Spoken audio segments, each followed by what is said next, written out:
Can I see me? Can you see me? Can you hear me? What's up, witches? What's up? What's up? Happy Sunday. I hope it's a beautiful one for all of you so far. All of you, there's no one here. But maybe you'll watch this on the replay or something like that. But I just wanted to check in, a little surprise, impromptu. I'm calling this a high tea because I am smoking. So don't judge me. I know, hi, Witch of the Bay. I know that that's supposed to be something that I only do on the full moon. Or I don't want to say something that I only do on the full moon because it's not like I'm not like an all or nothing type of person. I'm not like a strict rule type of person. I'm really all about like the energy and the feeling and like the purpose behind things and why you're doing things. And so I stopped smoking regularly and started just doing that on the full moons because I felt like it was really in alignment with my energy at that time of the month, my productivity at that time of the month. I have a really hard time sleeping during full moons. Yes, join me. Yes, have a bowl with me. I hope YouTube doesn't cut us off, by the way, because this isn't a private live. I couldn't make it private from my phone, so I was just like, well, fuck it. um, so usually high teas are private just for coven members, which means I can like go in and like make sure that like YouTube won't get mad or whatever. So hopefully YouTube doesn't get mad at us. Okay, hi Valentonia. Um, for having a little fumando during the live, okay? Hopefully not. Don't get mad at me, YouTube. I'm not trying to break the rules, okay? But yeah, join me if you will. That'd be awesome.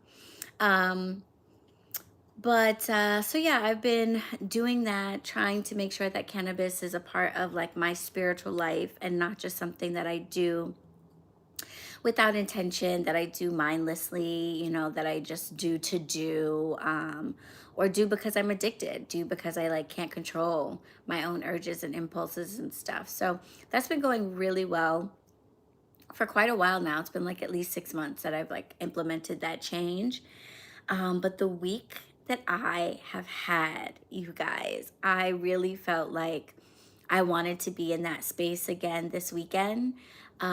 When I smoke cannabis, I feel very masculine energy. I feel very in my divine masculine. I feel a lot of the features that I tend to typically tune into in my like feminine energy are definitely away. Like I feel very it's hard to describe, but I feel, I don't know, like little details don't matter as much. I feel like I can speak my mind and speak what I feel so much more clearly.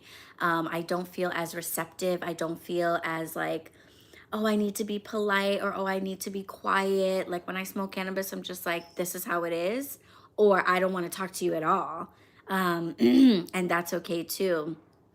I feel a lot better at setting boundaries and enforcing them, and like just paying attention to myself and giving myself what I want, whatever food I want, whatever sleep I want. Last week on the full moon, I literally slept until like 3 in the afternoon on like Sunday and Monday. And that is what my body needed 100%. And when I smoke, I'm okay with giving that to myself. I don't feel the pressure to like perform and be there for people and answer calls and all that stuff. So I wanted to have that same sensation this weekend because this week has been incredible. I have given so much of myself, but also been so deeply rewarded. And I was like, I want to be in that space again this weekend where I'm just like, whatever rest I need, I get, whatever food I need, I give myself, whatever space I need, I give myself. Because one, I deserve it. Two, it actually really pays off to like live my life this way. Um, so yeah, it won't be a regular thing. I do really enjoy tapping into this energy, specifically around the full moon. But I wanted to enjoy again this weekend. So I was like, you know what? Why not? I'm just remembering that I had a dream last night with Rihanna and ASAP Rocky. My second dream was crazy too, and I feel like I was thinking about it. Damn it.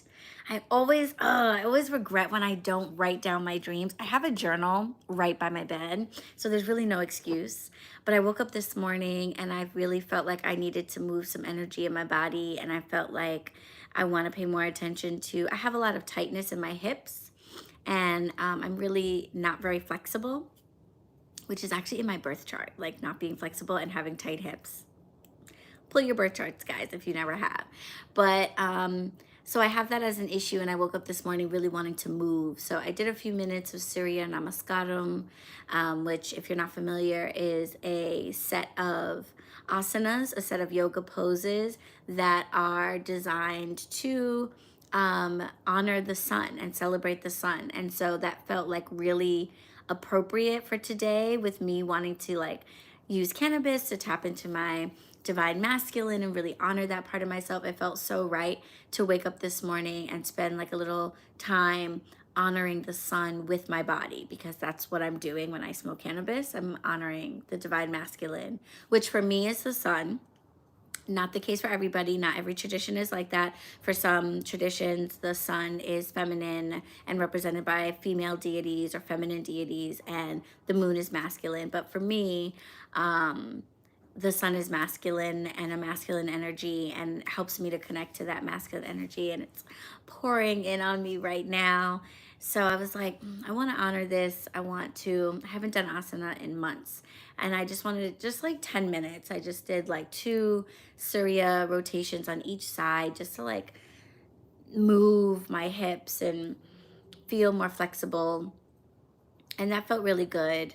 But I got distracted doing that and didn't write down my dreams. And I feel like my second dream was something wild too, but now I can't recall it. But my first dream was Rihanna and ASAP Rocky were in it, which is funny to me. It's funny to me anytime like a celebrity is in your dream. I feel like that happens to me actually quite frequently, because I don't spend a lot of time with people a lot. Like I'm in the shop all day long. I mean, I'm spending time with people on business stuff, but like I don't have a big friend group. My like really close intimate friends, like there's like 5 of us, 6 of us, and so I think that my brain has to use celebrities in order to like create characters, because I don't have enough characters in my life to like use. That's my theory, because I dream about celebrities a lot, and I pay very little attention to like celebrity news. I typically only know like the big things, I know that Rihanna and ASAP Rocky are together and they had a baby, but that's literally all I know. I know that she hasn't dropped an album and people are really mad about that, I think. But that's like all I know. But they were in my dream for some reason, and I don't remember the details. But for whatever reason, we were like seated at a table, the 3 of us, and we were having an in-depth conversation. And that was it. That was the whole dream. It was just like an in-depth conversation, but it was like a very serious conversation. And it wasn't me being like, oh my God, you're Rihanna. But it was just like me just being like, let's talk about this, And I have dreams like that a lot, where nothing really happens in the dream. It is just me sitting down, either teaching or talking to people. I've had so many dreams of me teaching tarot classes, magical classes, like just being in circles or like at long tables with people and like talking to them and teaching. And then I'll have dreams where like I'm the student and like I'm sitting next to somebody and they're teaching me, or they're like calling me over to sit with them and to show me something. And that'll be it. Nothing really happens in the dream. It'll just be me talking to people, learning or teaching or whatever. And then I wake up and I'm like, what? And I very rarely remember any of the words said. And I think that's kind of cool, because what I think is happening is I think that's where I am getting the knowledge and the wisdom that I then use in my day or use in my life, especially related to HQ and like the community we're building online and at the shop. And I feel like, okay, heater, settle down. I feel like that's where I get that information. And it's kind of crazy because I don't remember it in my conscious mind, but then it will come out when I'm talking to people. And I was having like really good conversation yesterday with some of the shop witches. Shout out to the shop witches. Fifi and Leslie are in the shop on Saturdays. And we were just having a good time. We were just like, working on stuff, doing inventory, making content, just like gossiping. Customers were coming in, and Fifi and I got into some like deep conversations about like sexuality and sex energy. Fifi's going to be teaching an intro to sex magic class at the shop in March. If you guys don't know who Fifi is, check out the Meet the Witches page on my website and get to know all of the witches at the shop. Fifi is a sex positive sex educator from Brooklyn. A lot of her magic and spiritual practice revolves around sexuality. She is in a trans poly relationship, and she and her partner do a lot of like online educating about poly life, trans life, intersectionality and spirituality and stuff like that, and healing trauma. And so we were just like getting real deep into some conversations about like sex energy, sexuality, and all of that stuff. And when we were talking about the difference between men and women, and shout out to all my dudes, all of my male identifiers out there. um so this, I don't mean this as a slight at all, but um we were just kind of talking about how there's such a deep fundamental difference. And I can only really say this about people who are gender assigned male at birth and identify with that as adults, and gender assigned females at birth who identify that as adults. Like if you were assigned a gender at birth and you identify as something different, then this might not like resonate or make a lot of sense. But I was assigned female at birth, and I identify as a woman. And most of my relationships have been with male assigned individuals who identify as men and who are straight. And so I've gotten to see that really deeply, like in a lot of different packages, a lot of different people, but I've seen like a lot of the same themes or the same things. And we were kind of talking about how it can be a little difficult for us women to introduce spirituality or magic to cis het men that we date, and like how there can be such a blockage to like tapping into their spiritual sides and into spirit in general, understanding energy and like learning how to manifest and all of that stuff. And I said, it's one of the issues that I've had, or like not issues, but like one thing that I've noticed with like my husband is like he has a tendency to use the word hope a lot. And I absolutely do not rock with the word hope like whatsoever. I use it, and when I use it very specifically, and it means I really don't think that thing is going to happen. Because to me, hope is like so weak. It's so like I'm the victim to life, and like, oh, I hope, like I'm just gonna lay here and like maybe this thing will come to be. And like that's not how I live my life. That's not how I see things. I'm a whole witch out here. Like I make things happen, and I'm not gonna be victim to life and just hope. So I typically say things like I pray that this will happen, or I intend for this to happen. I manifest this thing as happening. I speak this thing into happening. And so, he has come to me at times and he's like, oh, hopefully this manifests. And I'm like, that is an oxymoronic statement. Do you not understand? That doesn't make any sense. You cannot hope that something manifests. Manifesting is something you do, you move, you create. It's not something that happens to you just like by accident. So anyway, we've had that conversation before, and that came up with Fifi, and she was like, "Oh my gosh, yes! Like, what is it about cishet men? Like this, like idea that like you don't control life, and like you don't control spirit, like not spirit, but like that you don't have an impact and are not able to influence energy and stuff like that." And I said, men know how to plant the seed. They don't know how to be the soil. That is what I said. I said men, cishet men, know how to plant seeds. They do not know what it means to be the soil. And I think that is the difference between cishet men and women.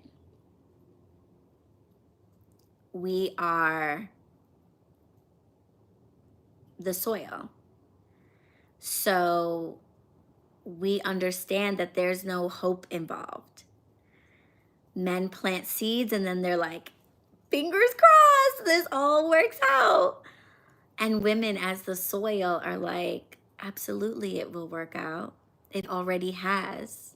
I already produced the tree that gave the fruit that gave you that seed. I birthed you, my son. I am the reason you exist. You came from soil like me. You would be no seed if I hadn't done this already 1,000 times before. So not only do I have all of the nutrients and given the right conditions, do I have everything necessary to turn that seed into 1,000 more seeds, I've already done it because I'm also the tree from which that seed came from. I am also the fruit from which that seed came from. You know? So anyway, Fifi was like, yo, that is so dope. That is deep. That needs to be on a t-shirt. And I was like, that was kind of deep, wasn't it? Like, I have to pat myself on the back for that one. That was a thought. But I think when I say shit like that, that's where it comes from. It comes from these weird dreams I have where I just sit in conversation with like other beings during the night. And then I wake up and I don't remember them, but they'll come out when I'm teaching, or they'll come out when I'm speaking to people, or, you know, I don't know. Yeah, but it felt kind of deep. But I mean it as no offense to any cishet men that might be in the room. But yeah, I think that is why we see so few cishet men in magical spaces and spiritual spaces, because they know how to be the seed but not the soil. And there's a block there to understanding then that there's more to just having an idea and hoping that it happens.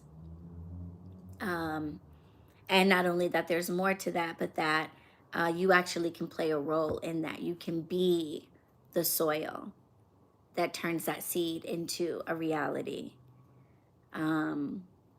And we all can do that. I do firmly believe that we all can do that. But I'm also sitting in a place of privilege because I am assigned female at birth and identify as a woman, and I have a uterus. And so I have lived my entire life being the soil, you know, this lifetime anyway. I've lived my entire life with a portal of birth literally in my body, with all of the nutrients, with all of the fertilizer, with all of everything to literally turn seeds into full fruits. And so even though I have not used that ability to bring a human child into the world, I have birthed many, many, many things.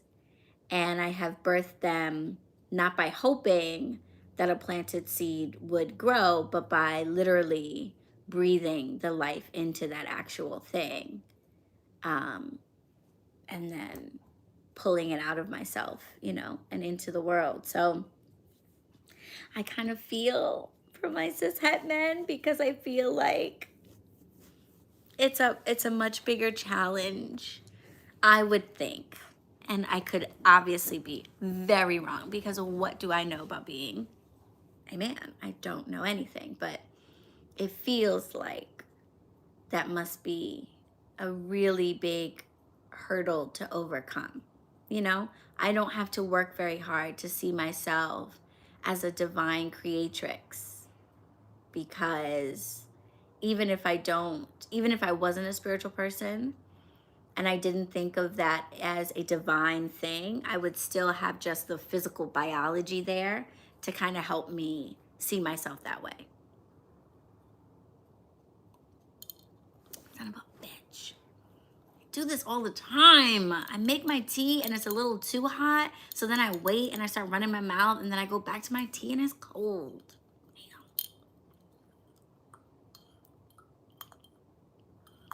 Yes, I love those affirmations. Hold on, I'm probably missing a million comments.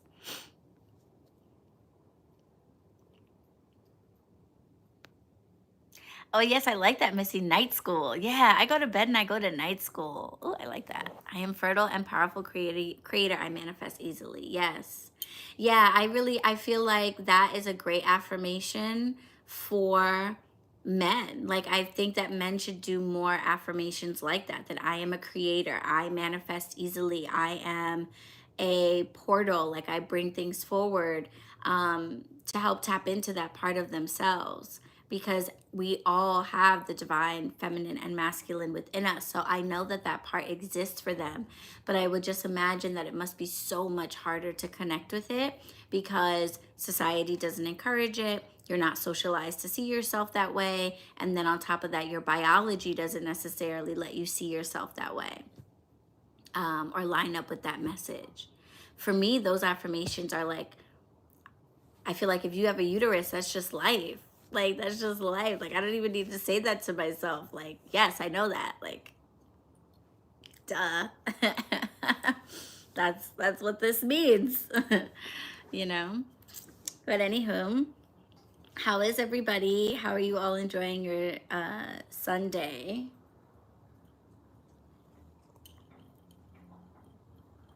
I feel like I'm always chasing or being chased by the sun in this room, but Joe is in the bedroom working out, so we're in the living room right now, which is where I want to be anyway, I think.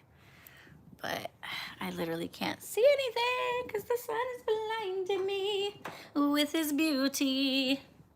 Beautiful sun. I'm not complaining, I'm just getting hot and I can't see. But how's your Sunday, guys? How's everything going? I wanted to tell you guys a little bit about my week because it was amazing and very much related to the detox. So I wanted to check and see how people are doing. Hi, FR Humphrey, welcome. I wanted to see how people are doing with their detoxes. If you don't know, I make herbal medicines. And this is the detox potion that I make once a year. Not for the last 2 years, but typically once a year. I make a few batches of herbal medicine at the end of the summer and at the end of the fall every year with the harvests from a local farm that I work with in Massachusetts called Sawmill Herb Farm. I get a big batch of fresh herbs from them, and depending on what's like in abundance in the farm, I will pick which one of my potions I want to make, and it might be slightly different from previous years, but usually I try to stay in the same wheelhouse and offer potions for cold and cough, for lungs because I do smoke, and I feel like a lot of other people do too, and I just love working with Mullen because shout out to Mullen and Whorehound for breath. But I make potions for anxiety because I feel like that is something I just hear so much from people about dealing with anxiety, not necessarily wanting to take pharmaceutical medications. And then at the very end of the year, I try to always make my detox potion, which is a root tonic. So my other potions are usually made with leaves and flowers, but detox is made with roots nowadays. Preferably yellow dock root, dandelion root, and marshmallow root. Very powerful roots that are really great for stimulating your digestive system, your gastrointestinal tract. Yellow dock is a mild laxative. Dandelion helps produce bile, helps to flush the kidneys and the liver. Marshmallow root is very soothing, coating, helps to coat the digestive tract while you're, doing all of this detoxing. So I put all of that together and make an oxymel from it with vinegar and honey. I try to get those out to people before the end of the year, in case people want to, purge the year away. JB said, yeah, avoiding meat and dairy while you detox is a great idea. I mean, I have been trying to eat vegan, if you will, not have meat and dairy, um, for like a couple years now. I hope my sausage isn't burning. Non-dairy sausage or non-meat sausage, like vegan sausage. But I've been trying to do that for a couple years now, and it's been good. It's the changes that have happened in my body are incredible. My skin cleared up. I was having eczema issues. My skin cleared up completely. I used to get incredibly severe bloating right before my period. I would just like swell up and be in so much discomfort. I do not get that at all whatsoever. Every single period, no bloating at all. It's amazing. So I've just had some really real changes in my body because of not eating meat and dairy. So I'm not like a vegan writer, and I'm not like judgy of people who still eat meat and dairy. But I can just say for myself that it's made such a huge change, and I feel better. I feel lighter. I eat better all around, because when you start taking those things away from yourself, you have to find replacements. And so you start looking for better replacements. And yeah, so good. So, but yeah, while you're doing the detox, I do recommend, at least for those like 2 weeks, it would be a good idea to go light or late off of those things, just because it could upset your stomach. Like, the purpose of taking the potion, and especially if you combine it with the skinny spice tea, is to move things out of your body. And meat and dairy tend to sit in your stomach and in your intestines for a really long time. Like, think about cheese, it's like glue.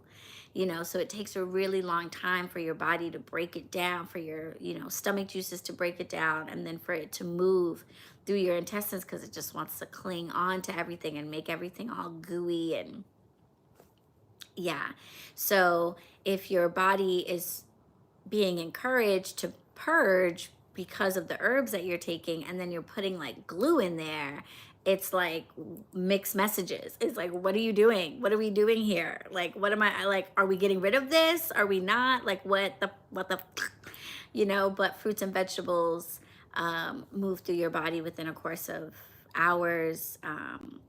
So yeah, so that's going to support the herbs that you're taking. It wasn't just moving, it propelled. I can imagine. But that's good for your body to like get it out, you know what I mean? But yeah, you won't have to go through that experience if you just maybe lay off for a little bit. But my detox this year was not for like any physical or like weight loss type of goal. You guys know I fast regularly. I fast every new moon, and I fast from time to time for 40 days to do a sadhana, like when I feel like I need to really let things go. And I woke up this morning realizing that all the things that had come to be in the last couple of weeks are because of my detox. And I'm really starting to think that like life is about letting go. I think that we feel like life is about the things we gain. What do we get while we are alive? What possessions do we pick up? What relationships do we build? All of that stuff.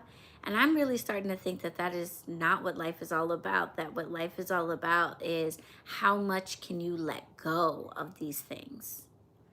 How much can you release these things? Because every time I do some type of sadhana, some type of fast, what comes into my life or what comes to be in my life is just incredible. It is unbelievable. It is incredible. And And it doesn't take a lot of effort. It's not that hard. For me, it's not that hard to fast for a day or to give up something for 40 days.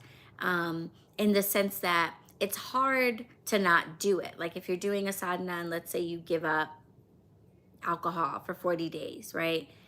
Yes, it's difficult in the sense that like you might have a lot of urges that you have to overcome. You might have a lot of habits that you have to stay away from, or places you can't go, or people you can't see, or things like that. So it's hard in that sense. But it's not hard in the sense that like it doesn't really take a lot of extra work. It just takes the willpower to not do something, if that makes sense. And yeah, oftentimes it doesn't involve you save money because you're like not buying something. Like you end up, it doesn't take extra to give something up, is what it seems like for me. It takes effort and energy and intention and willpower and all that stuff, but like it often is cheaper. It often gives you more time, you know, stuff like that when you give something up. But this week has just been super incredible. I want to tell you all about it. Let's check on my sausages, please. Oh my gosh. Can you guys see that situation? Okay, this homegirl always manages to find the sunniest spot, and no matter how hot it is, sit in it. But also, she has a really bad habit of nearly getting herself killed all the time, because she will just sit. I don't know if you guys have cats, but she will literally choose like right around the corner, right at the bottom of the bed, like where you're going to step, like 100% where a person is most likely to you know, step. That is where she likes to set herself up. Hi, Vanessa. Welcome. So I literally on a regular basis almost kill my cat all the time because she insists on sitting in just the most dangerous area where you would never know. I had no idea she was there. Ma'am.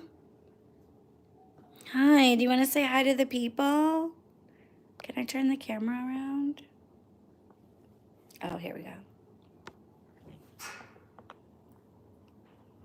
You want to say hi? Hi, big girl. Hi, my lovely. She's looking at my foot like, why are you touching me? Hi. Anyways, yeah. We joke that she's suicidal, which is not really funny. But yeah, we joke that she like doesn't care if she loses her life because she's always in like the most dangerous place. It's always like, what are you doing, girl? Like, you have no concern for your bones or anything. But yeah, that's Kitty. Okay, so the week. I was gonna drink my tea cold. I don't have the energy. She has 9 more. Right. I forget about that. That she's like, dude, I have plenty of lives. Like, no worries. Hey, Nat, welcome. And as far as we know, she's never lost any of them. You know, we got her at 5 months old. She is now like 11 years old and has only left this apartment to go to the vet. And one time she got taken to a pet sitter. She did not like that. She sat under their couch for the whole 3 days that I was gone. And like only came out at night to eat her food and then went back under the couch. And it was hilarious because the person was like, I think something's wrong with her. Like she didn't come out for 3 days. And I was like, bitch, nothing wrong with my cat. She just doesn't fuck with people. And she doesn't fuck with you. Because our cat is all over us, all up under us 24 hours of the day. We usually have to like push her off of us at least a few times a day because the minute we sit down, she's like, oh, yes, for me? Yes, I will. Thank you. Right here? Excellent. And we're like, come on. So yeah, ain't nothing wrong with my kitty. She just does not. If people come over, she hightails it to the room and hides under the bed. And like, if they're here during dinner time, she'll come out.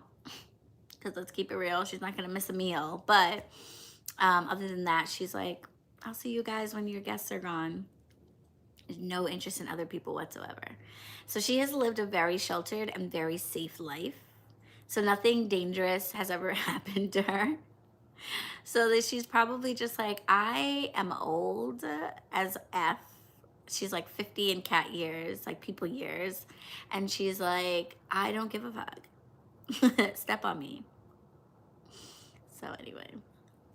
But this week has been incredible. This whole detox has been absolutely incredible. Letting go and releasing has called so many beautiful things in. This week felt like a huge shift in the energy in the shop. I've had the shop open for a little over a year now. You have a dog who thinks he's a cat. I love that. I've had the shop open for a little over a year now. And, you know, full disclosure, it's been a year of me mostly sitting in there by myself, trying to figure out how to get people to come in, trying to figure out how to get people to come to events, take classes, trying to figure out what the community needs or wants from me, because I was starting to feel really unsure about this calling. I was like, Spirit, you called me to create community spaces, to make a place where witches can be themselves, can shop, yes, but most importantly, can find community. You know, every witchy shop I've ever been in, I've bought things and then I've left. And I've always wished that I could hang out there and ask questions or meet other people. And that's just not the case in a retail space. And HQ is really unique in that it offers both. And I felt like that was needed. I was like, I was a little witch that didn't have any friends, that didn't have events to go to, that didn't have a way to talk to more experienced witches and learn things firsthand and all of that stuff. And so I assumed that other witches would want that too. And so then I open up this space and it's just crickets. Crickets. No one showing up. 3-4 people coming to this event or that event. You know, taking this class or that class. And I was like, was I wrong about this? Like, are witches not real? Like, did I make this up? Is it just me and like just the internet? Like, what the hell? You know, I always figured that if I had that struggle as a young witch, only having like bookstores and occasional shops to go to, that other people must be having the same struggle. But then I was like, maybe I made that up.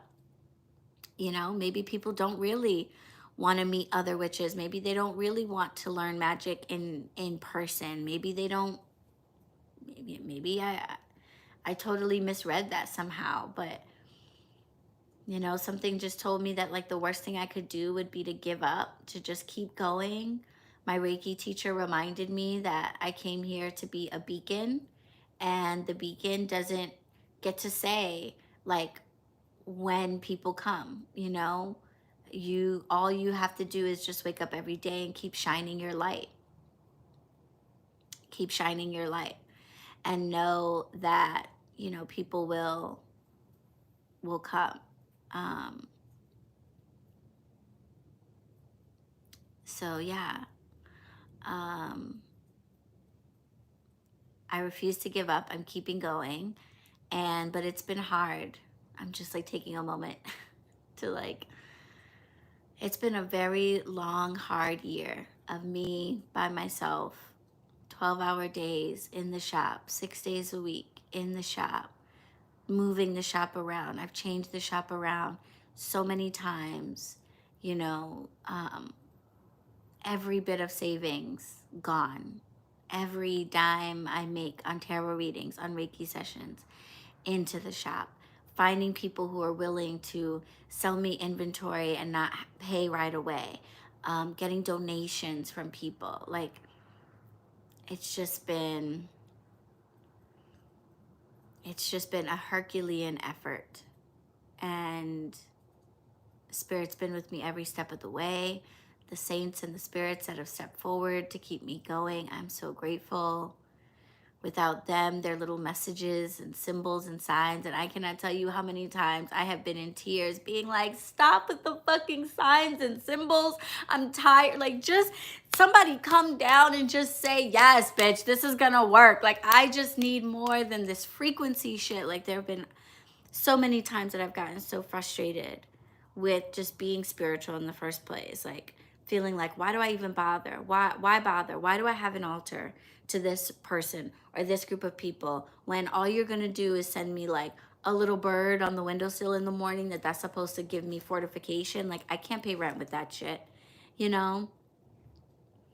So I've had a lot of frustration with spirit and wanting more and being annoyed by my human limitations and just all of that. And so it has not been perfect at all. It has not been a year of me waking up every day being like, God has called me to do this work and it's all great.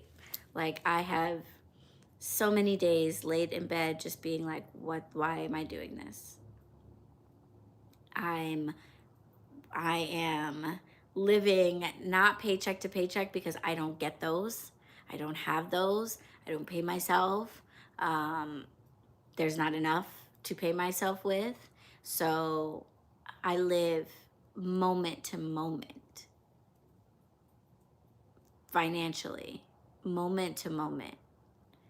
And so many times I've laid in bed and just been like, I'm just going to give this up. Just go back to bartending. Like, you need a job, you know? And I'm just glad that I didn't listen to those little voices of doubt. And I am in no way out of deep water. We are definitely still in the red, which is a financial term for we are still making less than we need. So we are still losing money every day in the shop. It costs me more to keep the lights on and inventory on the shelves and pay out the witches that are working with me and all of that stuff. All of that costs more than what is coming into the shop at this present moment. That is a fact. But every day it gets a little bit better. And for the first time, this week, I really felt like this vision that I've been holding in my mind is now playing out in front of me, like in full color. And it feels so good to manifest something so big and that has taken so much time. But in reality, it's like, they talk about a lot of businesses taking like 3, 4, 5 years to even get off the ground. And here we are a little over a year later. And I'm like, yeah, it's going to be popping. Like, this is not a 5-year struggle. Like, it's turning. It's happening.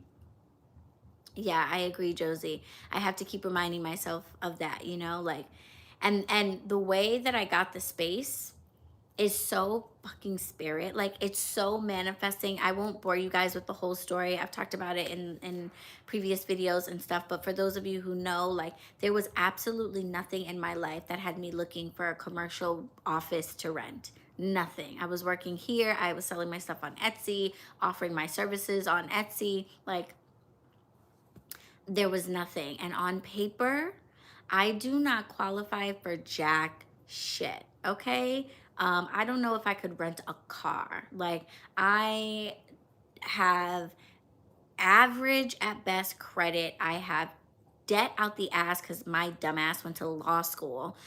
So I have $100,000 of student debt from 2 years of law school at a private institution. I have a bankruptcy on my file. Like, I have nothing, no money in the bank. I had a few $1,000s in the bank when I opened HQ. Nothing, no assets, no retirement plan. I don't own anything. So there is zero reason for anybody, let alone a major land property owning realty company, to approve me for a lease, a 5-year commercial lease. There is no reason for that. There is absolutely nothing in my life that indicates that I would financially be able to pay these people their rent this month. And here I am, 13 months later, never missed a rent check.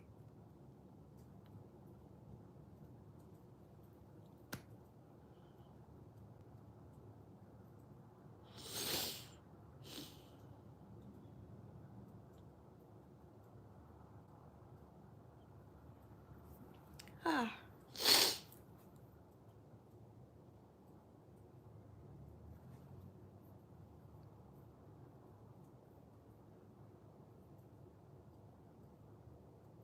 I think that's the first time I've like thought about that.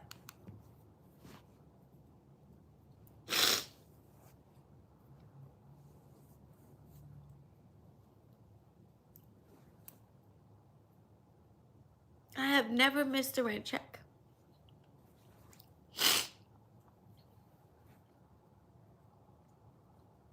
I don't know how. I do not know how.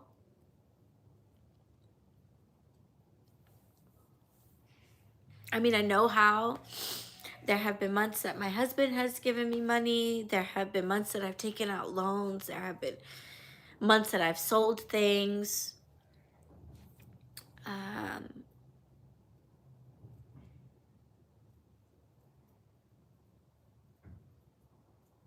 yeah.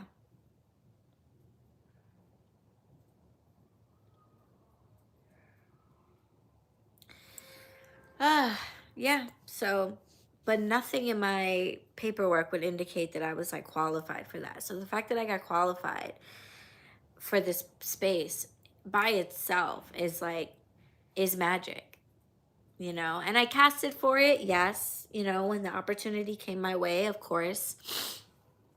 I, you know, wrote a petition and did a small candle spell for the space. I went to my ancestors and asked them, you know, to make it happen. So magic was involved for sure. But the opportunity coming my way in the first place was not something I was casting for. It was not something I was calling in. It's not something I was looking for. So me casting, I honestly think was probably super unnecessary. This space was probably mine long before I even knew it existed. But yeah, very much magic.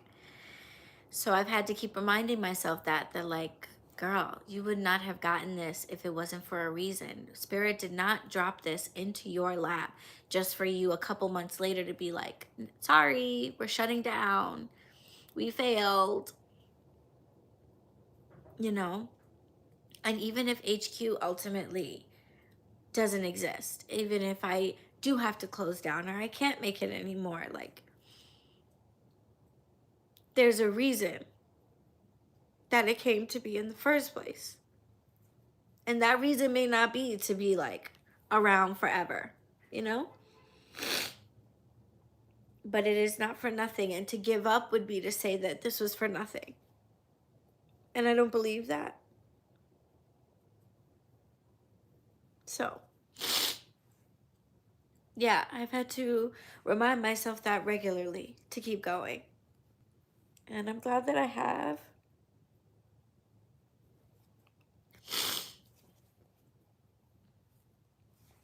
I should probably get, oh, I have tissue. I need like real tissue. I'm just like crying into my clothing, which are pajamas, because it's Sunday. And if you know me, then you know Sunday I do not change out of my pajamas, okay? That is like my one thing that I treat myself with. Sunday, I do not change out of my pajamas. I stay in the house and I let myself stay in PJs because I'm not that type of. I've adulted. I've become very adult in my 30s, and even if I'm working from home, or I have a day to myself, maybe I'm in Charleston with my mom or something like that. I get up And even it doesn't have to be super early, but I get up and I change into clothing. Um, you know, when I was a teenager, when I was a young person, being in my pajamas all day long was not weird at all. That was very common for me. Wearing my pajamas out of the house and going and running errands or getting on the train was very common for me. But quarantine kind of changed that a lot. Um, when I started working from home, I was like, I need like loungewear, house clothing, but I need to get like dressed. Like I gotta get up and get dressed. So I do that now, but Sunday is the one day I do not. So pajamas it is. Yeah. Whew. Thank you for letting me have that moment, guys. Oh, thank you for all the hugs.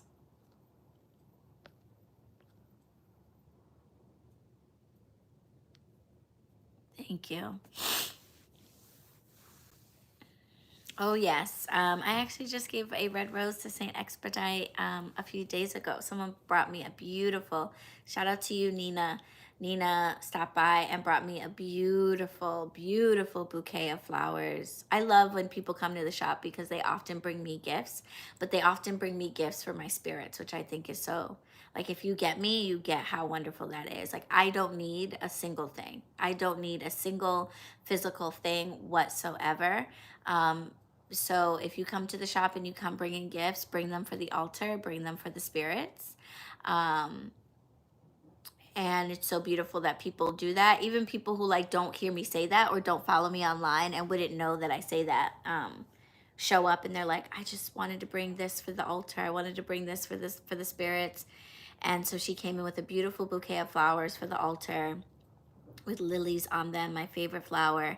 But there were some roses in there. So I took a red rose for St. Expedite. It felt like he wanted that. So I set up his own separate little thing in a bottle of Brugal that was gifted to the altar by Valentonia. When Valentonia visited, the first time, she brought a beautiful arrangement for the altar, and it included a Brugal rum bottle, like a mini one, which is perfect because I would not have liked a big one, like one of the little mini ones. And that has been serving as a flower vase for the altar since we had it. So yes, flowers. Um, so this week was different. It felt very different. For the first time ever, I had customers in the shop every single day on like a steady rotation. I am so behind in administrative work because there's a million things on my to-do list that I didn't get around to because I was constantly being interrupted by people coming into the shop or calling.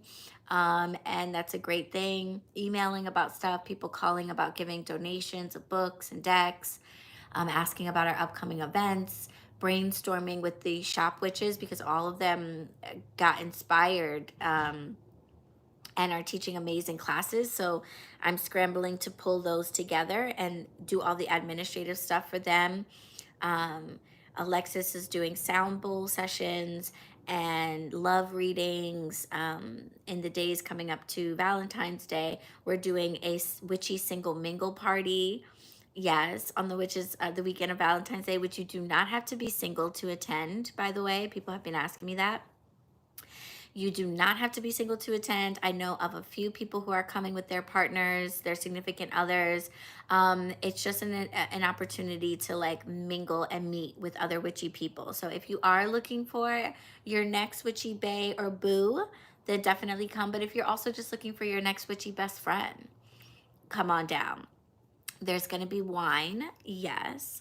There's going to be a beautiful catered spread. Shout out to Tanisha, who is making an amazing Valentine's Day inspired spread. If you've been to the last couple events, you know that Tanisha's food is incredible. I have some of her frozen sweet potato and carrot pastelitos in the freezer because they were so good at the party. I was like, girl, you please, you got to hook me up. And she hooked me up with a whole bag of pastelitos frozen for me to rebake for myself. Shout out to Tanisha. So she's making a beautiful Valentine's Day inspired spread with all of these charcuterie boards. Cause I mean, what's more bougie than charcuterie? So she's making these beautiful charcuterie boards. One of the boards is gonna be vegan. So there's going to be a vegan board, but then there's going to be all these other like meats and cheeses and little tarts and things that she's making. And then we're doing these yummy desserts. She's making these dark chocolate and white chocolate covered lollipops that are going to have like heart sprinkles and glitter. And she's making these like heart shaped Rice Krispie treats. Like, y'all, it's gonna be good. The rosé is gonna be flowing. I'm getting a DJ. Manifest that for me, y'all, because I literally haven't even messaged anybody yet. So I'm just assuming that somebody's going to be able to do it last minute on my budget. But we're getting a DJ. That's happening. And it's just going to be a good time. It's in the evening. It's not super late. So my hope is that people will link up at the party and maybe go off to some of the bars in the area, restaurants in the area, or the park, or I don't know, but like take the party elsewhere and like continue to connect with each other, because I just always wanted that my whole life. I just wanted to be able to hang out with other witches, and that was just so hard to find. And so if I can create space where that is easy and fun, I want to do it. So this witches single mingle is going to be very important, because if people don't turn up, I will probably be too sad to do it again. I'm gonna be honest. I will probably be too sad to do it again. We have our tea and tarot parties. Those are fun. They happen when the shop is open, so they're free now. You can just come in, shop, have some tea, get a reading, all of that good stuff. So yeah, we'll just do those. But this is like an after hour, ticketed event. It's definitely a lot more cost for us to throw it, to hire Tanisha, buy the food, like get a DJ, buy wine, like all that stuff. So it's a much bigger like financial investment for the shop. So yeah, if y'all don't show out, like, I can't promise I'm gonna do it again, because it's a lot that goes into this. It's different from tea and tarot. Tea and tarot is a little easier for me. We still have food, which we pay for and stuff like that. We have, tea, which is free. All the food and tea is complimentary at Tea and Tarot and stuff like that. But, we have vendors, and the shop is open so people can buy stuff at the shop. And so it's less, we don't have a DJ for that. We just have music on in the shop. The shop witches are working because the shop's open. So it's a lot more easy and a lot less financial investment for me. Yes, Missy, you're coming. Yay! Okay, I miss you, girl. I haven't seen you since Tea and Tarot. I still have your pendant. I think about you all the time. Literally, I think about you every time I open up the money box, because your pendant is in there just waiting for you. So yeah, so I'm excited. Yes. Come on down. And yeah, I think it's going to be a good turnout. I feel good about it. People have been getting excited about it. And yeah, I think it's going to be a lot of fun. So I'm not too concerned. But if something happens and people don't show out, I'm not doing it again. I just can't. It's just too much. Yes, Mary, come on down anytime. Anytime. So yeah, so the energy is shifting. Classes and events are in the works. Chelsea, the shop apprentice, who everyone loves, is putting together an intro to herbalism class that's going to be happening in February. So excited, because so many of you have been asking for more herbalism classes, and I just can't run the shop and teach all the classes. The fire cider making workshop was very cool. So glad you guys got to come to that. but I haven't taught anything since then because it's just been so busy trying to run the shop. So Chelsea, our new shop apprentice, who makes beautiful products, is going to be teaching an herbalism class. She's helping me totally redo the apothecary, so that buying herbs at the shop is easier. You don't have to wait for me to package it up. It'll be ready to go for you. So she's going to do an intro to herbalism class. We're going to have a ritual kit, which is already available in the shop, by the way, online. We already made it. So if you want to buy it online, it's available, but it comes with 10 different herbs, a crystal spoon, and a surprise crystal inside. And it's all in one kit. So it's a great way to get started on your herbalism journey, or just like refill your jars if you like are running low on things. But she's going to teach a class specifically on those 10 herbs, how to work with them magically and medicinally. You're going to get to try them. You're going to get to make some stuff, and then, you know, have the herbs available to you in the shop if you want to take them home and work with them more. If you're not local, you can buy that kit of herbs on the website. It's under herbs and under kits and bundles, I think. So she's going to be teaching that. I'm so excited because I know people have been waiting for an intro to herbalism class. Fifi, who is our sex educator, she is going to be teaching an intro to sex magic class in March. I'm going to be reaching out to Sophie St. Thomas, see if we can get some autographed copies of her book in the shop for that event or that class. Leslie, who is an Isheshe practitioner, she is going to be teaching an intro to spiritual baths class. In March or April, we have Reiki certification classes coming back. My teacher, Tom Capshu, will be back from Virginia for a whole weekend of Reiki classes. So whether you want to take a free workshop and just learn about it, get a little mini session, or you feel ready to actually get certified, or you're level 1 and you want to get your level 2, all of that's going to be happening that weekend. And so all this energy flowing through the shop and happening, people reaching out to me about selling their products. We have a womb healer who's been using the Relax Room, and she makes these beautiful yoni soaps in the shape of a vulva that she gave me a sample to try. Phenomenal. She's going to be like, you know, giving me a good deal on having those in the shop. Like, I just want to carry products, you know, the basic stuff, candles, like incense, blah, blah, blah. But like, I want the majority of our shelves to be filled with the products being made by local witches. Missy, I need crystal bead bracelets. I'm just going to go ahead and throw that out there. We have crystals in the shop. We have pendulums. We have yoni eggs. We have smoking pipes. But people be coming in asking for bracelets, and I don't got no bracelets. So I need somebody to make me like 5 of like the 5 most popular crystals bracelets with pendants. Hit me up. Send me an email. info@bronxwitch.com. I'm just gonna shoot my shot right here. I need bracelets. Yeah. Oh, JB, thank you. Shout out to you. Good seeing you, my love. I'm glad you enjoyed your detox, and I'm glad that your anals were not blown to smithereens. Too bad. Thank you for being here. Thank you so much for that super chat. It's going right into the shop. So thank you, thank you, thank you. But yeah, this week was wild. Things. Okay, good. Okay, all right. We'll talk.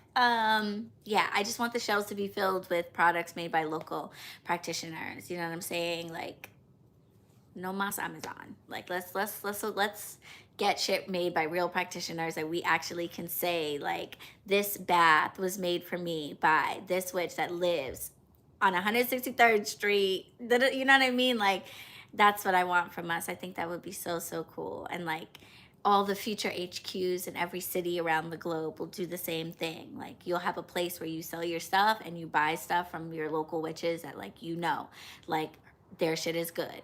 They're on and popping. I know they have a relationship with that spirit. They're in my coven. Like, you know what I mean?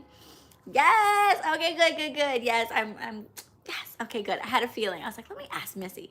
Because I need that. We need our bracelets. Yeah, so I feel that growing now, like, having customers every day in the shop, all day. Hey, Betty, in the shop all day. So that was a milestone. This was the first week where we have had customers in the shop every single day. That was a milestone for me. There's usually one day of the week where like nobody comes in, you know? This week, every single day we had people coming in the shop, people that I'd never met before, that had heard of us from so-and-so, or saw the sign outside, saw us on Google even, like stuff like that. We had people in the shop all day, so that was huge. I had shop witches in the shop every day. That was huge. I had 2 reservations in the relax room for the first time ever in a day. That was huge. And then I got a phone call from somebody that many of you should know. If you don't know, I'm about to put you on. But also, hold on one second. I hope this doesn't end the live. If it does, I will come back. But I need to check my Instacart order. Am I still here? OMG, if this worked. Am I still here? This would be really wild if this didn't end. Because I like had to close the app and everything. Are you still with me? Could you guys see me? What is happening? Oh my gosh. Somebody comment, please. Oh my God, yes, I'm still here. What happened when I went away? What happened when I went away? Was it just like a blank screen? Could you see my boobies? What was going on? That's incredible. I did not know that I could do that. Like I had to go out of the out of YouTube completely and go, it froze. Oh my God, okay. Technology. Man, how we have come. What a crazy thing. That is so cool. I had to totally close out to go into the Instacart app during after quarantine. No. When the shop opened, I started Instacarting. Because the shop for my husband and I, for those of you who live in the burbs and you drive to the supermarket and all that stuff, we don't do that over here in the hood, okay? We take our shopping carts, yes, and we hoof it miles to the nearest supermarket and then pile it up with hundreds of pounds of groceries, and then we hoof that shit back. And I live in the Bronx, which is the hilliest of all the boroughs. So when I tell you, when you see me in person, you're like, damn, Allie, you kind of look good, girl. Yeah, it's because of the hills, Witch. It's because of the hills, okay? I have to push shopping carts that weigh twice my size up hills that you have never seen in your life.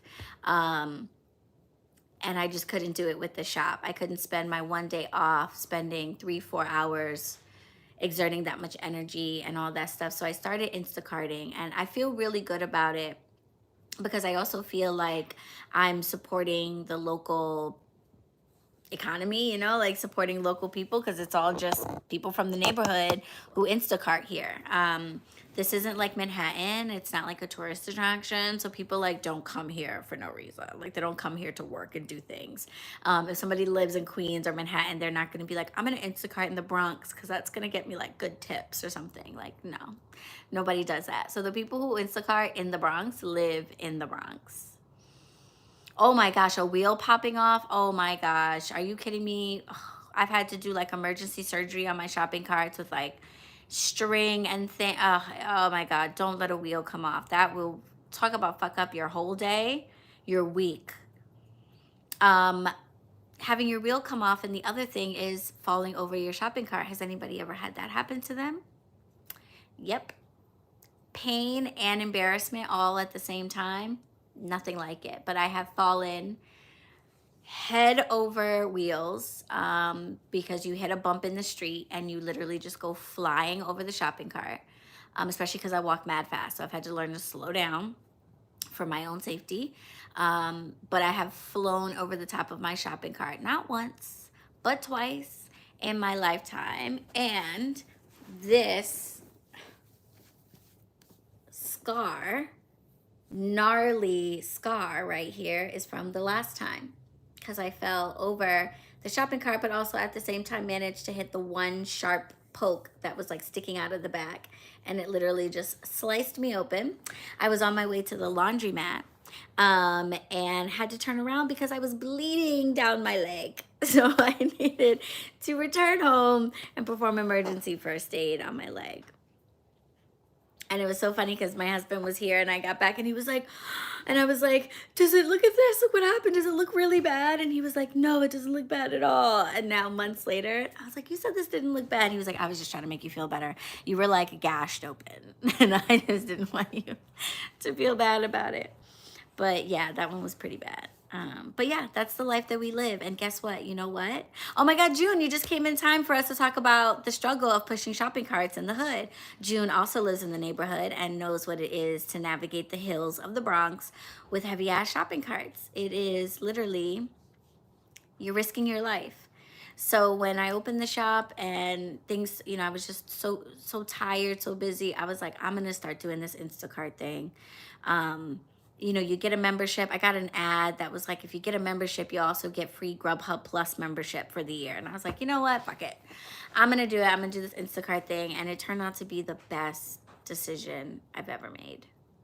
Best decision I've ever made. People who live in the neighborhood get paid, and I get my groceries without risking my life. It is a win-win. It's wonderful. Every once in a while, they get the wrong thing or they forget something or whatever, but sometimes I get amazing people. The person who just messaged me, shout out to Elvis. When they assign people, usually it's just like whatever, but you know you have a good shopper when they say hello to you in the chat. Like before they start, you know, you get a chat message every time they make a change or they can't find something or whatever. But every once in a while, you get a delivery person who just goes like, hey, nice to meet you. I'm so-and-so. I'm shopping for your groceries. Those are the diamond sellers. You're like, oh yeah, this is going to be good. This person, Elvis, I think maybe this person did not message me a single time. Did not have trouble finding anything. I got notifications of all the things he changed and then was like, boom, done. I love it. Sometimes it does not work out that way and I get ridiculousness. But for the most part, it's good local people that are working. So I'm happy to support them and you know, not have to go schlep and take 3 hours out of the day, you know, to do that stuff. So I started Instacarting and I'm really happy about that. But yeah, that's amazing. I wasn't checking the notifications because I was afraid that I would lose you guys. So I ignored all the updates. There's only one replacement I don't approve of. I don't know if you guys have ever had the Townhouse pretzel crackers. Don't, because the crack in crackers is actual crack. I am hooked on these crackers. I try to reel myself in, but it is not uncommon for me to go through 2 boxes in a week by myself because they are so good. They are pretzel on the top, cracker on the bottom.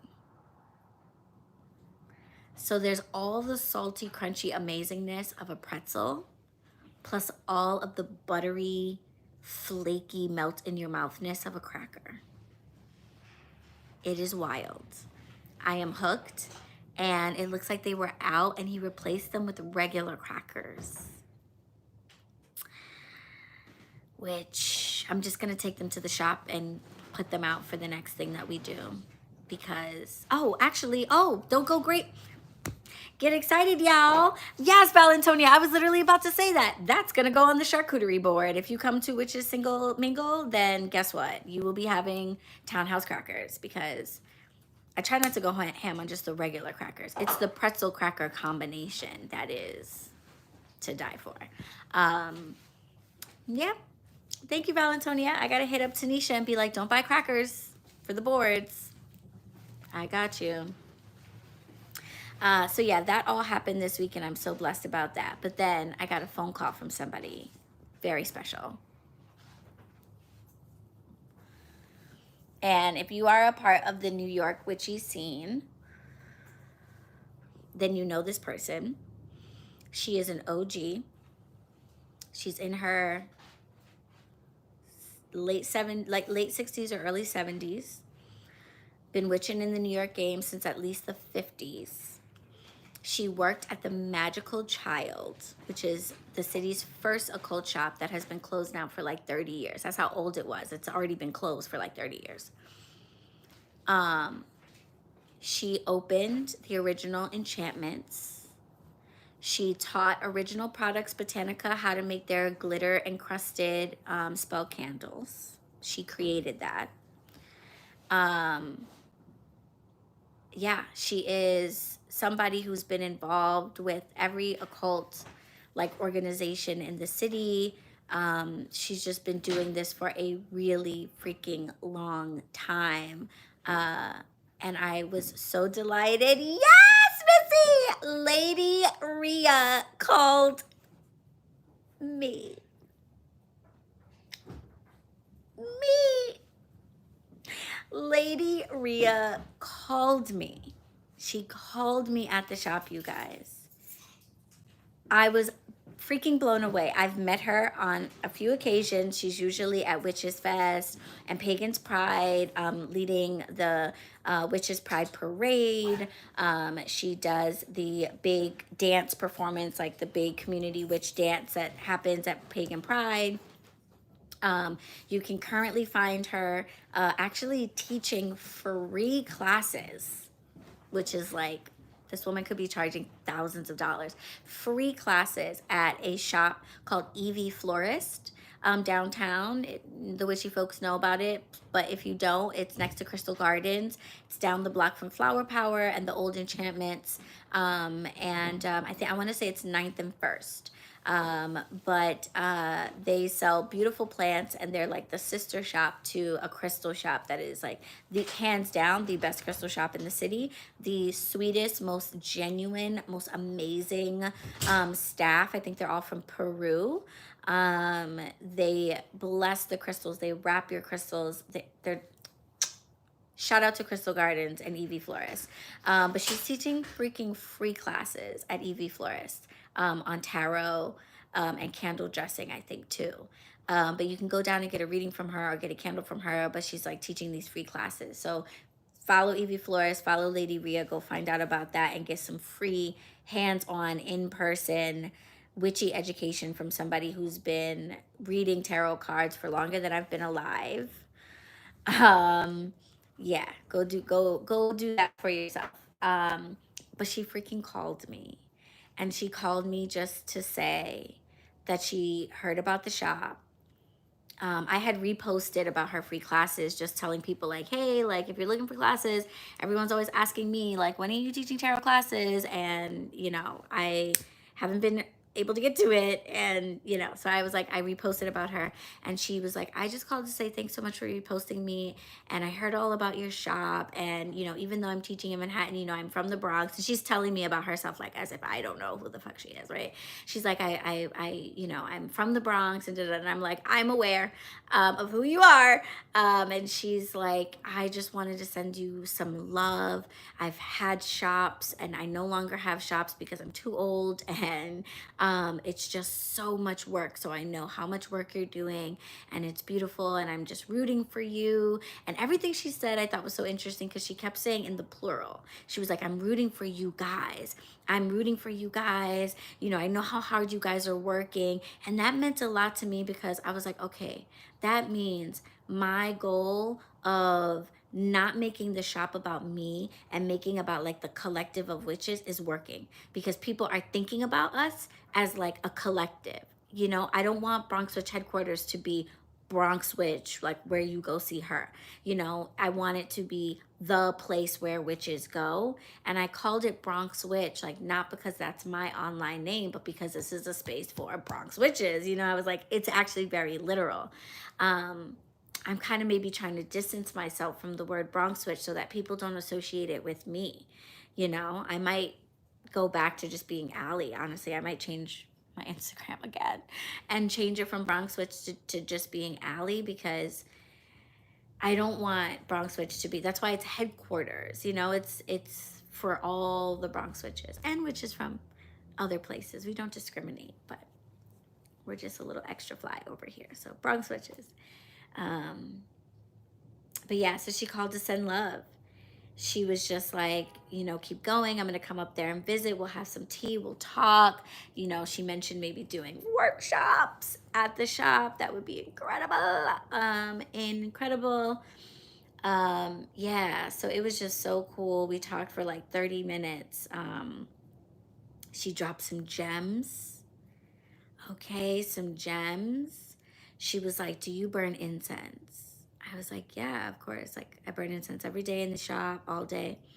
And she's like, burn some outside. And I was like, well, I mean, the door's open, da da da. She was like, no, no, no. Outside, like where the trees are, on the block, light some incense. People will be able to smell you from outside of the building, because one of our challenges is that we're not a storefront. We operate out of an office, so we're on the inside of the lobby of a building. So we have a sign outside, but you have to go into the lobby to get to us. And once you walk in the lobby, you're like, oh my God, where, follow your nose, you'll find us. But outside on the block, so that when you walk by, you're just like, what is that? Okay, that was a gem.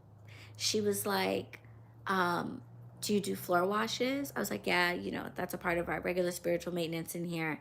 And she was like, take a fresh bucket of your floor wash and pour it on the street. Make sure it has oil in it and pour it on the street. Y'all keep this to yourselves. I might make this video private after this. Pour it on the street, because the oil will sink into the cement and like scrub mop, the street and wash it down with your floor wash. The oil will sink into the cement and people will be like, I could smell you a block away. Like, the neighborhood smells like your shop. Yes. You heard Kitty? You heard Kitty? She said, yes. What? Excusez-moi? I was like, that's fucking genius. Do not knock this over, ma'am. Come on, you can come up. Yes, Earth, look, she got excited. She had to come over. Lady Rhea would love her, because I think of Lady Rhea as like totally like a black and white cat. Yeah, I'm gonna private this video afterwards, because can't let the Gorleys know all the secrets, right? So yeah, how amazing is that? I was like, yo, that is genius. That is genius. And like, that is why you need witchy friends. That is why it's Witches Helping Witches, because those are two powerful ass business tips that have nothing to do with finance, legalese, tax. You know what I mean? Like, that is the kind of business tip that a witch in business needs. You know what I'm saying? That is just as valuable to me as like taking a class on how to do payroll. Like, that is information, and I understand the principles. Of course, I already light incense. I already do floor washes. Like, I understand these principles. It's not my first day, on the Witchy Ranch. You know what I'm saying? I get that idea, but to do it outside of the building did not even occur to me.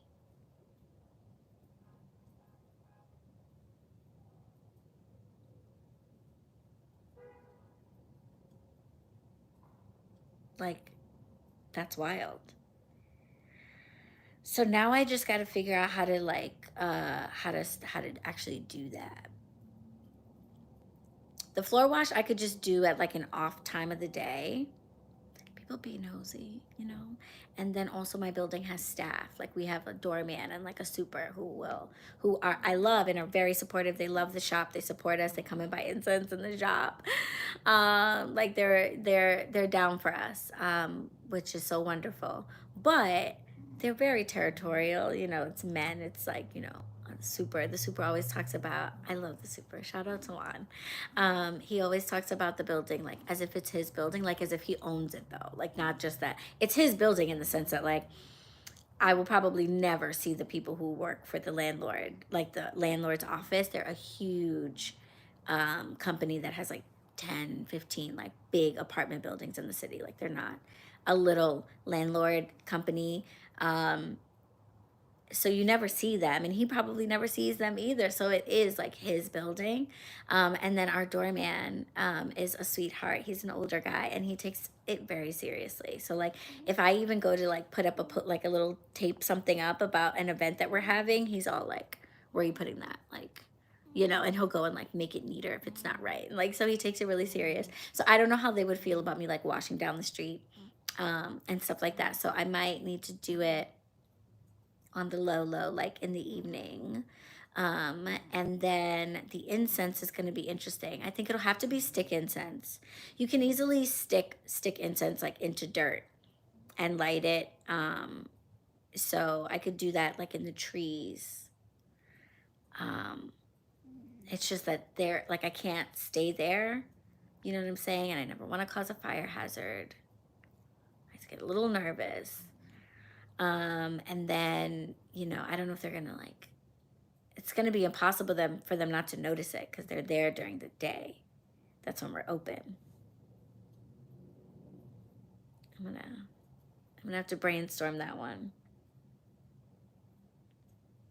We have cameras outside the building. Like there's no way I'm gonna be able to do it without at least the super knowing. I got to work on that one. But either way, it's a great idea. I might be able to just do it because he's very supportive. Like I said, like he's very supportive. He's like, he was telling me to put balloons outside and stuff like that to let people know that like something's going on when we have events. So I think it'll be fine. I think if I just explain it to him. Oh, and you know what? You know what? Ha ha ha ha ha. Oh my God, FR Humphrey lunch break. What is that? That is adorable that you think I have lunch breaks. Thank you. No. That is not the case. But that's okay because there were a few people, just a couple, it was nothing serious, that maybe expressed some like complaints about the incense, but Juan spilled the tea and told me basically they just like are weirded out by the witchcraft. The incense is delightful and everybody loves it, and most people come in with no interest in visiting the shop just to be like, you've made the lobby smell so nice, you've made it so peaceful, because we play like classical music and whatever I'm in the mood for, but like light jazz, like soothing music. And so people really like it, but there were like a couple people that complained, but I could spin that to my benefit. Because if people don't want me to light incense in the shop, then I can say, well, I'll light it outside. And of course, I'm going to still light it in the shop because, but I can say, oh, well, you know what? Why don't I light it outside? Yeah. I'm going to make it happen. But so, yeah, that was a big deal. People coming in and out, selling out of the book club books for January. I think it may be February too. There were just all these little milestones that felt really, really awesome. And then I end the week with the biggest one yet. And I was just like so floored. I have hired plenty of people in the last year. Well, first of all, I worked in management and hospitality for years. So I've paid people like through payroll with not my money. I've done the act of paying people a lot. I have even paid people that I have hired for individual things, caterers, the locksmith, a teacher to teach this class or whatever. So I have paid people before. Where can I get your book? My book? I don't have a book. I do not have a book. But you can get books from me in my shop, bronxwitch.com. We have a book club, and we meet every month and we read a new book every month. And the January book is called How to Study Magic by Sarah Lyons. And I was able to actually stock it in the shop this time instead of having to tell people go to Amazon. And they sold out. They sold out, which is exciting. Um, I wasn't expecting that. The February and March books are available, guys, by the way, if you are book clubbers. So Powerful Juju and Mastering Magic are available in the shop, I think. Powerful Juju, there's like one copy left if there is. So if you'd like to get your book from me, then please do. You can use your Coven discount code to get 15% off your order if you are a Coven member. So yeah, hook it up. But so I've paid people before, you know, for incidental things and even to work for me, teaching classes or whatever the case may be. But I brought on board 3 months ago, or I brought on board for a 3-month apprenticeship, 4 witches from the neighborhood. And so now there's 5 of us, and they're readers and they're practitioners, and they make products, some of them, and they all have different traditions and skills. And it's just like, it's just working so beautifully to have them in the shop and everything. And they are volunteers, essentially. It's an unpaid position that they've taken on. Each of them have committed like 4 to 6 hours a week to just help me in the shop, help me with inventory, help me with the stuff that I need. And, you know, in exchange, they get things from me that I pray they feel is enough. They get free space in the shop to serve their own, have their own services, you know, so like they all offer a combination of the services we offer in shop, which is tarot readings, Reiki, and yoni healing sessions. Some of us do all 3 of those things. Some of us just do 1 or 2 of those things. But those are the services that you can get in the shop. But all of us also offer different reading styles and different services and things outside of that menu that the shop offers. And so they get free space every week to like offer their services. You know, so that, you know, the what they charge goes to them and all of that. And I just want to give other practitioners who don't want to work in their homes but maybe can't rent an office space basically. So they get that and like some other, you know, benefits and perks and time with me for whatever that is worth, and getting to see some of the business behind the scenes and, you know, just all of that good stuff. And then when it comes to the readings and services, we share those. You know, so they get paid out when you book a reading with one of the readers. It does go to them and to the shop. So that is pretty cool. I have been having this weird fiasco going on with checks that I ordered from my bank, and they're like lost in the mail, and like I just don't know what's going on. So it's caused this really massive delay. But for the first time since the apprentices and readers have come on board, I was able to issue payment. And so I have officially, as a business owner, for the first time, paid another witch to work. And I feel so freaking cool. I feel so cool. I wanted to write it in checks because there's something about a paper check. I get maybe just like the generation I'm from. Electronic money feels like mad fake. Paper checks though still feel like real money, and like all my aunties send checks and stuff if they're gonna send a check, and I'm like, I like that. I like writing on a check. I like that I know how to properly fill out a check. You know, and I like writing checks, and I like the idea that I'm gonna be able to sign my name on a check, a paycheck to another witch. That's coming as soon as my freaking checks arrive. So I had to do it electronically, so it was slightly less exciting. But it was still pretty cool because I had to type up my pay slips and my breakdowns, you know, who had readings on what week and, you know, all that stuff. But yeah. The next milestone will be to be able to say I have staff. That's when I'll be able to actually have people fill out like W-4s and like, you know, big witch shit, you know, paying people like for hourly rates shit like that. That's next. But for now, we have this. And I am excited. I feel very boss, but I also feel very blessed. It was, of all of the money, hands down, all of the money that I have given out to everybody, anybody, for anything in this whole process, that was the most joy I have had, giving away money that I kind of don't really even have. Hold on.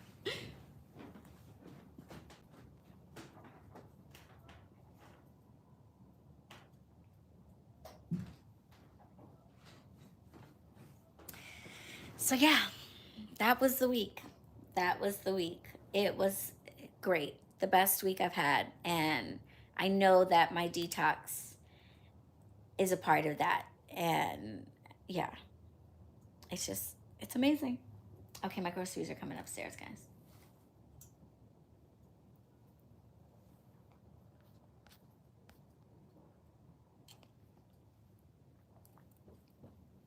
Thank you. I am so freaking excited. Like, this is happening. This is happening. Witches are getting paid. They're getting jobs, doing the things that they have come here to do. We do not have to live in a world where everything we do is so like occult and under the radar.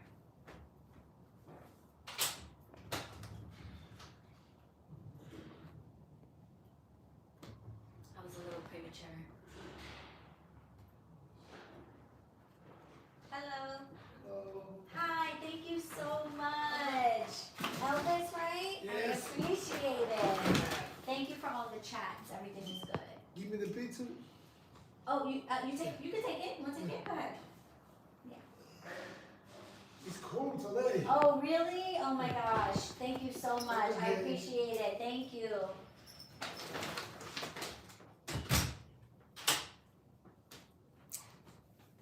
But I tell you, I told you he was going to be so nice. He was on top of it. Look at him. He took a picture of the delivery. They don't usually do that. You know what I mean? He was on top of it. The bags are like tied up. Yeah. Thank you, Elvis. That feels good to me. You know what I mean? And I know, not to judge, but I know that man lives around her, okay? He was Bronx all day, you know? So that feels so good. I love giving people money. I don't know that I knew this about myself, but I love this feeling of being like, I make enough, or like I'm doing enough that I can pay other people to do what they got to do. That is so cool. I feel like no matter where HQ goes, I will always do payroll. I have an accountant now, and I could pay her to do payroll. I don't have payroll yet, but like when I get payroll, I can pay her to do it and not have to do it. But I think I'm just gonna do it because then I get to be like, here you go, chang chang, a little for me, a little for you.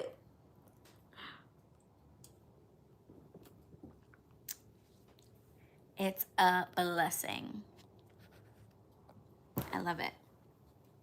All right, guys, I'm pretty sure I ordered ice cream, which is gonna melt. So I gotta put away the groceries. But thank you for tuning in to this impromptu high tea and letting me gush about how wonderful this week has been. You know, I wanna document this time. I think that's the one really great thing. I'm always poo-pooing on like social media and like the internet and stuff, but I think one of the greatest things about it is that all of the technological advancements we've made allow us to document and record and remember these moments of our lives. You know, we don't have to draw it like on a cave wall, or, you know, we can in real time record the things that are happening. Even like pictures, you know, how many pictures have been destroyed and lost, and, you know, lost to time. These videos, these lives and stuff, like they would live forever. If I, God forbid, died tomorrow, these videos would still be up here. I mean, unless YouTube came around and was like, we heard you died, but like, and even then, do they really go away? I search for shit that I like. I have tried to, you can't delete yourself off the internet, okay? For real. Have you ever Googled your own name? If you want to be creeped out, Google your own name.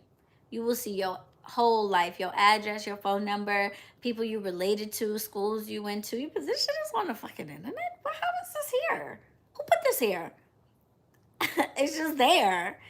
It's creepy. If you've never Googled yourself, definitely do it. It's wild to think. Like if you wanted to know where I went to high school, you could go find that information out on the internet. Isn't that wild? But that's a memory. That's something that will always be documented, to be looked at. So I am very grateful that you guys would indulge me and tune in while I document this moment. And yeah, celebrate a little bit. You know what I'm saying? You found your old MySpace? What? Yes. See what I mean? It's on there. And like I deleted my personal Facebook. And I deleted my personal Facebook, which, I'm 36 years old. I got Facebook in 2005. Okay.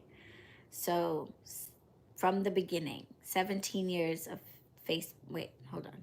Yeah, like 17 years, 18 years of Facebook. My Facebook could have an ID. It could drive. I think you have to be 21 to buy cigarettes now, but it could have bought cigarettes. Like it's grown. And I got rid of that shit. And I got rid of, I had like a private friends and family Alysha Kravetz page on Instagram that was just a place where I would like post pictures of my niece and stuff like that. That was like non-witchy. And for my family members that I didn't really want like all up in my beeswax. But then I decided to get rid of that. And I was like, BronxWitch is my personal page. Like that's my personal page. And a lot of the things that I will post will probably, now that I deleted everything off of that, a lot of the things that I post will probably be witchy in nature in some way, just because that's what my life is like. But if I want to post pictures of my cat or like the meal that I cooked or like some random shit that I did or even like a meme, because I like never repost memes, but I'd be finding really mad, like funny and inspirational memes that people need to like maybe read. Okay? I'm pretty proud of my meme game. And I don't share them because the page was all about like BronxWitch, but like I kind of want to go back to being Allie and let BronxWitch be this other thing that's growing. And so I purged my Facebook page. But I promise you, like Facebook told me they deleted my shit. Instagram said it deleted my page, but I don't know if I believe that shit. I haven't Googled myself in a while, but I have a feeling you could find those pages, So that's a little creepy, but the good news is that means that these memories have less likely of a chance of being like, lost. So 36 years from now, I can look back and be like, remember when I opened that shop for witches in the Bronx and it succeeded? Remember when I had no money and made this thing happen? Yeah. It's going to be cool. I'm excited. Anyway, thanks for tuning in while I had that moment. I'm going to go have my ice cream. Actually, I'm going to have my breakfast, but I am going to put away the ice cream. So I hope you guys also are making milestones. And those of you who are doing the detox, I really pray that everything that you are releasing and letting go of is just making space for the most incredible things. So, thanks for being here, guys.